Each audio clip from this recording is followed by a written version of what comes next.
Icciitii addaan ba'uu Waaqoo Geetaachoo fi Saaroon. Egaa Saarooniif Waaqoon adda ba'uu isaanii icciitii gurguddaan gidduu isaanii akka jiru beekamaadha.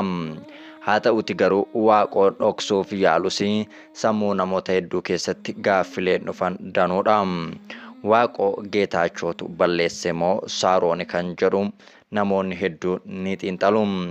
Haa ta'uti garuu Waaqoo fi Saaroon maaltu adda baasee kan jedhu irratti xiyyeeffachuun gaariidha. Icciitiin Waaqoo fi Saaroon gidduu ture maalidha? Akkuma beekamu Saaroon Kanaadaa jiraatti. Waaqoo Geetaachoo immoo biyya keessa jiraata. Egaa waggaa lamaan dura gaa'ila kan dhaabbatan yoo ta'u namni martinuu hedduu gammadeef.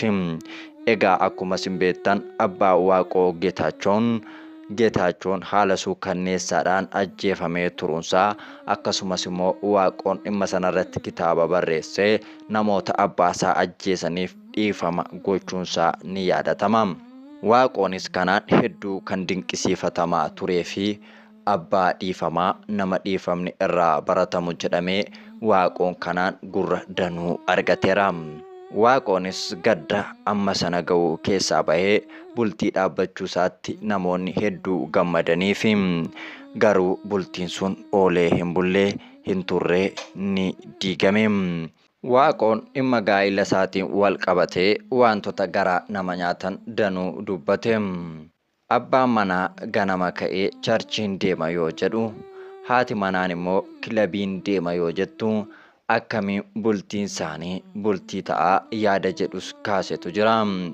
Egaa Waaqoo Geetaachoon uumama kiyyatti umurii kiyya keessatti gaa'illi kiyya ni diigama jedhee takka yaadeen beeku jedhe. Waaqoon abbaan kiyya yeroo isaatu gabaabbate malee yeroo muraasaan booda akka inni boqotu nan beeka ture jedhe. Haa ta'uti garuu bultiin koo yeroo gabaabaa keessatti haala kanaan diigama jedhee tilmaamee hin beeku jedhe. Hundumaafuu Waaqayyo gaariidha jedhe. Egaa Waaqoon icciitii Saaroonii fi isa gidduutti uumame dubbachuurraa hedduu of qusate. Sababiin isaas Waaqoon akkas jedheetu kaase. Nama gadi bahee deebii hin kenninee fi bakka abbaan sun hin jirretti waa'ee namaa dubbachuun barbaachisaa miti jedhee waa'ee Saaroon ukkaamsee bira darbe. Namoonni immoo Saaroon Waaqoo Geetaachoo gantee Kanaadaatti nama biraa waliin bultii dhaabbatteetu jirti. Saaroon gantuudhaa Waaqoo mucaa gara laafessaa abbaa komeedii afaan Oromoo nama waa hedduun irraa baratamu naamusa qabeessa lapheesaa cabsitee nama biraatti heerumtee jedhu. Gariin immoo Waaqoon biyya keessa jiraachuu waan barbaaduuf isheen immoo biyya keessa jiraachuu waan hin barbaanneef gara Kanaadaa deemee akkasa waliin jiraattu feetii jedhu. Walitti bu'iinsi isaanii jalqabaas maddisaa kana ta'a jedhaniitu irraa dubbatu. Waaqoo fi Saaroon hanga waliin jiraatanitti jaalala miidhagaa bareedaa kan namni martinuu hawwu dabarsaniiru. Cidha baay'ee hawwataa fi miidhagaa ta'e hiriyoonni Waaqoo firoonni isaanii gammachuu irratti argamanii cidha hedduu bareedaa fi gammachiisaa ta'es waliin dhaabbataniiru. Garuu cidhi sun oolee hin bullee ni diigame. Hedduu nama gaddisiisa. Maatiin martinuu baranii fuudhee mana dhaabbadhe jettee hiriyaa kee haadhaaf abbaa kee waamtee waggaa tokko soon guutiin gaa'illi sun gaafa diigamu caba guddaadha. Caba lafeetim. Caba onnee qofaa miti. Xiinsammuu bara maraa miidhamuudha. Bara dhufus bara ittaanus umurii guutuu waan nama keessaa ba'u miti. Sababiinsaa wanti martinuu wantati waliin dabarsitee cidhatti godhattee martinuu dookimentii ta'aniitu taa'u. Egaa wanti Saarooniif Waaqoo gidduutti nama gaddisiisu inni guddaan dhala tokkollee osoo gidduu isaanii hin qabaatin gargar ba'uu isaaniiti.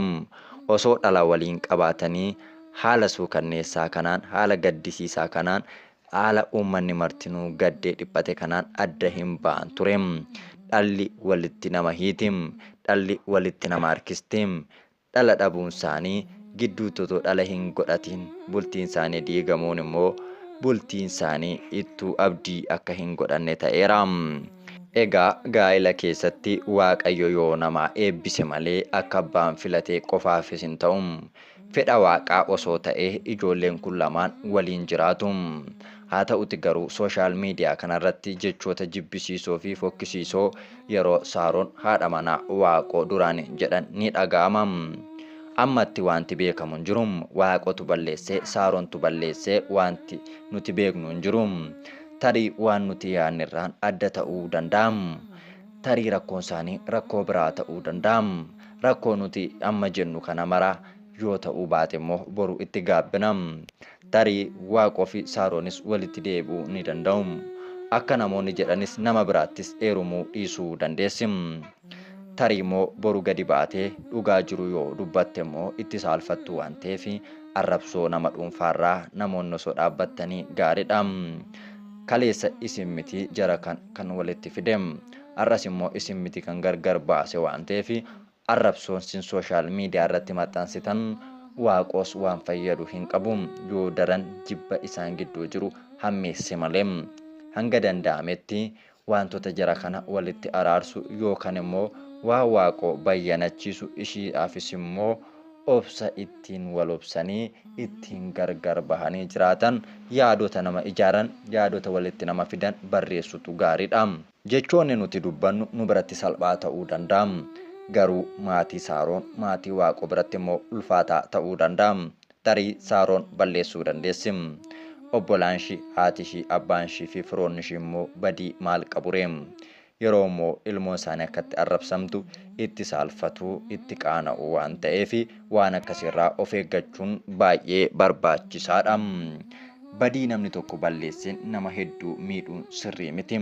Keessa laallachuu, itti hubachuu, qorachuu, dhugummaa isaa baruun immoo hedduu barbaachisaadha. Ija ogummaatiin waa laaluun gaariidha. Dhuguma'ee Waaqoo ni jaalannaa isatu nu bohaarsaa. Komeedii isaatiin hedduu bohaaraa tureerraa waggoota dheeruuf nu bashannansiisaa tureera. Akkasumas immoo kitaabonni inni barreessan hedduun kan irraa baratamanii fi obsa guddaa kan nama keessatti horan fakkeenyummaa guddaa kan namaa ta'anidha. Egaa sooshaal miidiyaa kana waan gaariidhaaf itti fayyadamnu dhaamsa kiyyaam. Waaqoon immoo gadda ulfaataa abbaa kee keessayyuu baatetu jirtaa. Kanas immoo danda'eem tarii Waaqayyoo akkumatti jettee waan gaarii tokkotti si baasuudhaaf kana hundaa si baachise ta'am.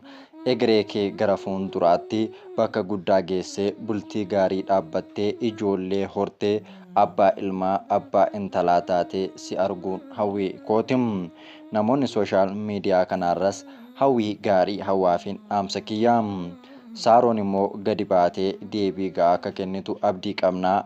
Yookaan immoo asumaanis in dhaabbata wantichi yoo ta'e nutis asuma irratti dhaabnee jireenyi Waaqoo gara fuulduraa jireenya eebbifamaa fi qajeelaa haa ta'u jenna. Egaa kun qubee miidiyaadha. Qubeen miidiyaa yeroo maraa oduu fi odeeffannoo waayitaawaa wantoota uummata keenya qajeelchan sirreessan odeeffannoo qulqulluu isin biraan ga'uudhaan beekama. Maarree qubee miidiyaa sabiskiraayib, laayik, sheer gochuu hin dagatinam. Yaada keessan immoo koomentii jalatti nuu qoodaan affeerraa keenya yeroo maraatim.